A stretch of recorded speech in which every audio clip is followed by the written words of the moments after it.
بسم اللہ الرحمن الرحیم۔ آپ صلی اللہ علیہ وسلم کا خطبہ جمعۃ المبارک، یعنی جمعۃ المبارک والے دن آپ صلی اللہ علیہ وسلم جو ہے وہ کون سا خطبہ دیا کرتے تھے۔ خطبہ تو میں آپ کو پڑھ کے نہیں سناؤں گا عربک میں، لیکن اس کی ٹرانسلیشن جو ہے نا ورڈز کی، وہ میں آپ لوگوں کو ضرور بتا دوں گا۔ ویسے تو یہ جو نماز وغیرہ جمعہ پڑھاتے ہیں ان کے لیے بیسیکلی ویڈیو ہے، لیکن ہمیں ایز اے مسلم ہمیں پتہ ہونا چاہیے کہ آپ صلی اللہ علیہ وسلم جب نماز پڑھاتے تھے جمعے کے خطبے کے اندر کون سی ورڈنگ یوز کرتے تھے، تو اس کے ٹرانسلیشن میں آپ کو بتا دوں گا تاکہ آپ لوگوں کو بھی اس چیز کا اندازہ ہو جائے۔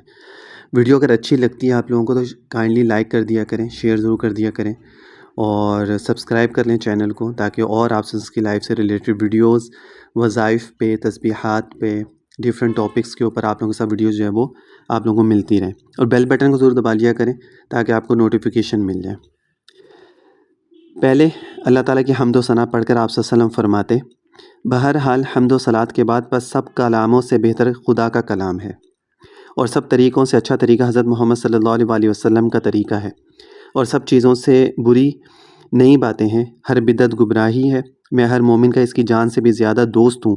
جو شخص کچھ مال چھوڑے تو وہ اس کے اعضاء کا ہے، یعنی اس کے رشتہ داروں کا، قریبوں، بیوی، بچوں، ماں باپ، ان کا، اور اگر کچھ قرض چھوڑے یا کچھ اہل و عیال تو وہ میرے ذمے ہیں۔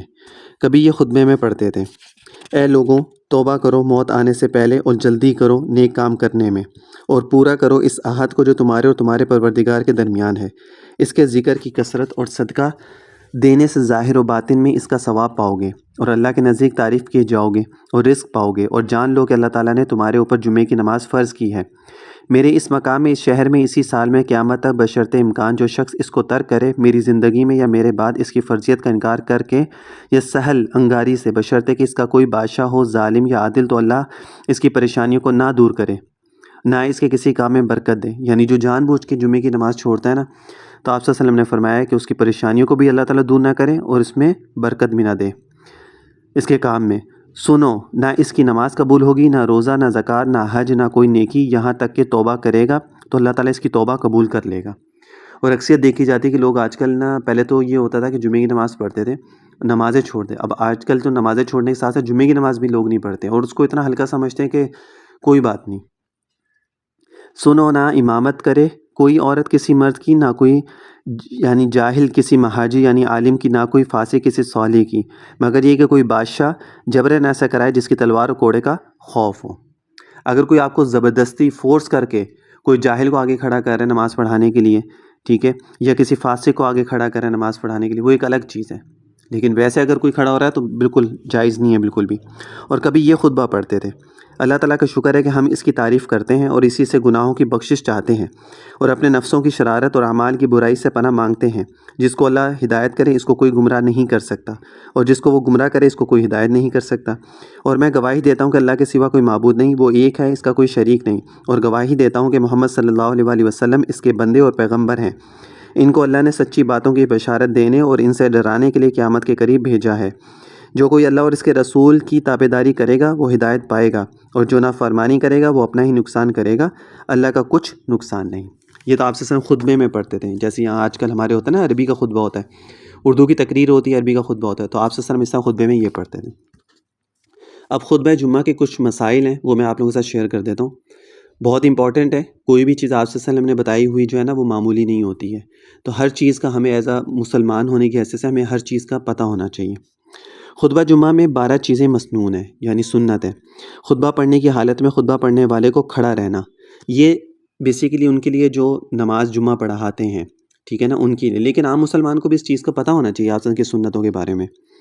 خطبہ پڑھنے کی حالت میں خطبہ پڑھنے والے کو کھڑا رہنا چاہیے، یعنی کھڑے ہو کے خطبہ دے۔ 2 خطبے پڑھنا، 2 ہو گئی۔ تیسری ہے دونوں خطبوں کے درمیان اتنی دیر تک بیٹھے رہنا کہ 3 مرتبہ سبحان اللہ کہہ سکے۔ نمبر 4، ہر طرح کی ناپاکی سے پاک ہونا۔ نمبر 5، خطبہ پڑھنے کی حالت میں منہ لوگوں کی طرف رکھنا۔ نمبر 6، خطبہ شروع کرنے سے پہلے اپنے دل میں اعوذ باللہ من الشیطان الرجیم کہنا۔ نمبر 7، خطبہ ایسی آواز سے پڑھنا کہ لوگ سن سکیں۔ نمبر 8، خطبے میں ان 8 قسم کے مضامین کا ہونا۔ اب یہ تو ہوگی 7، اب اس کے آگے اور یہ نمبر 8 میں یہ مضامین ہونا ضروری ہیں۔ وہ کون سے ہیں؟ اللہ کا شکر اور اس کی تعریف، یعنی جو خطبہ کہے اس میں یہ سب چیزیں ہونا ضروری ہیں۔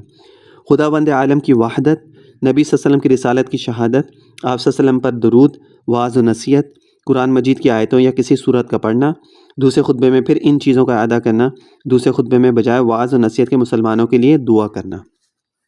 یہ سارے پوائنٹس نمبر 8 کے اندر آتے ہیں، جو 13 مسنون ہے نا چیزیں، اس میں 8 میں یہ سارے پوائنٹس آتے ہیں۔ نمبر 9، خطبے کو زیادہ طویل نہ کرنا بلکہ نماز سے کم رکھنا۔ خطبہ ممبر پر پڑھنا، اگر ممبر نہ ہو تو کسی لاٹھی وغیرہ پر سہارا دے کر کھڑے ہونا، اور ممبر کے ہوتے ہوئے بھی کسی لاٹھی وغیرہ پر ہاتھ رکھ کر کھڑا ہونا اور ہاتھ کا ہاتھ پر رکھ لینا، جیسا کہ بعض لوگوں کی ہمارے زمانے میں عادت ہے، منقول نہیں ہے۔ یہ بہت امپورٹنٹ چیز ہے۔ اگر تو ممبر ہے تو پھر ممبر پہ ویسے کھڑے ہونا، ممبر نہیں ہے تو پھر لاٹھی یا کسی چیز کا سہارا لے کے کھڑے ہو جانا۔ دونوں خطبوں کا عربی زبان میں ہونا اور کسی دوسری زبان میں خطبہ پڑھنا یا اس کے ساتھ اور کسی زبان کے اشعار وغیرہ ملا دینا، جیسا کہ ہمارے زمانے میں بعض عوام کا دستور ہے، یہ خلاف سنت اور مکروہ تحریمی ہے۔ خطبہ ہمیشہ عربی میں ہوگا، نہ اردو میں ہوگا، نہ انگلش میں ہوگا، نہ کسی اور زبان میں ہوگا۔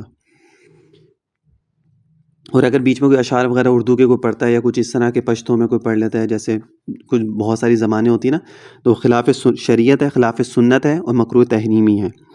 دوسرے خطبے میں آپ صلی اللہ علیہ وسلم کی آل اصحاب کرام ازواج مطہرات، خصوصاً خلفائے راشدین حضرت حمزہ، حضرت عباس کے لیے دعا کرنا مستحب ہے، یعنی حضرت حمزہ کے لیے اور حضرت عباس کے لیے دعا کرنا جو ہے وہ مستحب ہے۔ تو یہ کچھ چیزیں تھیں جو خطبہ جمعۃ المبارک سے ریلیٹڈ تھیں۔